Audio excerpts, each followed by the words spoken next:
mwishoni, mwishoni, karibu Yesu anarudi, tuko mwishoni, mwishoni, mwishoni, karibu Yesu anarudi, tuko mwishoni, mwishoni, mwishoni, karibu Yesu anarudi, tuko mwishoni, mwishoni, mwishoni, karibu Yesu anarudi, tuko mwishoni, mwishoni, mwishoni, karibu Yesu anarudi, tuko mwishoni.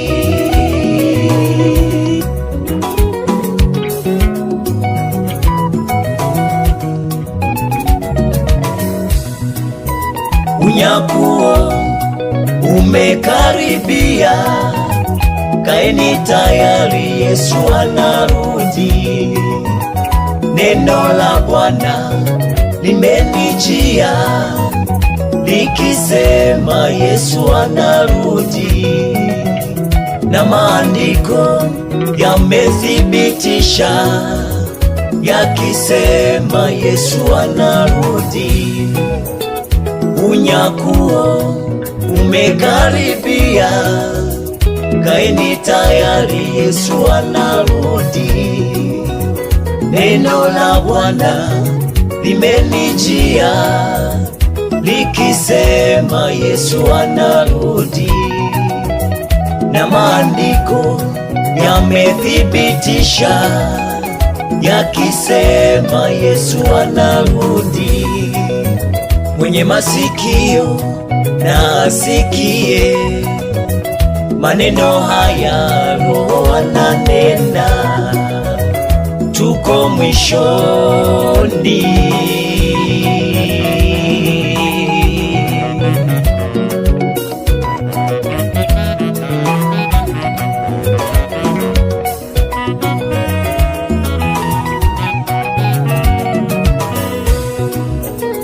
Joni, Joni, Joni kwa Yesu muwe salama. Joni, Joni, Joni kwa Yesu msamehewe, hata kama dhambi zako ni nyingi. Njoo kwa Yesu usamehewe, hata kama dhambi zako ni nyingi.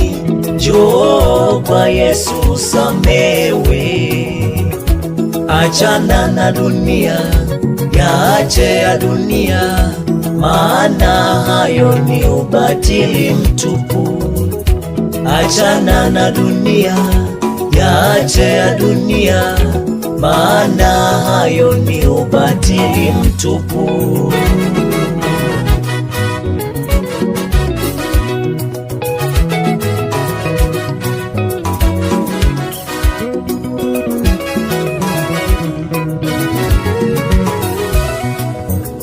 Mwishoni, mwishoni, karibu Yesu anarudi, tuko mwishoni, mwishoni, mwishoni, karibu Yesu anarudi, tuko mwishoni, mwishoni, mwishoni, karibu Yesu anarudi, tuko mwishoni, mwishoni, mwishoni, karibu Yesu anarudi, tuko mwishoni, mwishoni, mwishoni, karibu Yesu anarudi, tuko mwishoni. Bwana Yesu asifiwe. Wana na binti za Mungu, ninawasalimu katika jina la Yesu Kristo aliye hai. Nataka mtambue majira tulionayo ni majira ambayo tuko mwishoni kabisa, ambapo watu watakusanywa sehemu moja, ambapo kila mmoja atatoa hesabu ya matendo yake aliyoyafanya. Na katika Biblia waraka wa pili wa Petro sura ile ya 3 ukianzia katika ule mstari wa 1 hadi wa 4 inasema, wapenzi, waraka huu ndio wa pili ni waandikiao ninyi. Katika zote mbili naziamsha nia zenu safi, kwa kuwakumbusha mpate kuyakumbuka yale maneno yaliyonenwa zamani na manabii watakatifu, na ile amri ya Bwana na Mwokozi iliyotolewa na mitume wenu, mkichua kwanza neno hili, ya kwamba katika siku za mwisho watakuja na ziaka zao watu wenye kuziaki, wafuatao tamaa zao wenyewe, na kusema, iko wapi ahadi ile ya kuja kwake? Kwa maana tangu hapo babu zetu walipolala, vitu vyote vinakaa hali hiyo hiyo tangu mwanzo wa kuumbwa. Najua watu wengi mnadhiaki sana mkisema maneno haya, lakini nataka mtambue tuko mwishoni kabisa, ambapo watu wote tutakusanywa kuipokea hukumu ya Bwana. Kama umetenda mema, basi utaenda mbinguni kule ambako Yesu amesema, na kama umetenda uovu ni kwenda jehanamu, kutupwa motoni. Mungu awabariki sana. Basi chukua maamuzi leo hii, utende mema ama mabaya, umpokee Yesu ama usimpokee, na Mungu awabariki. Amen.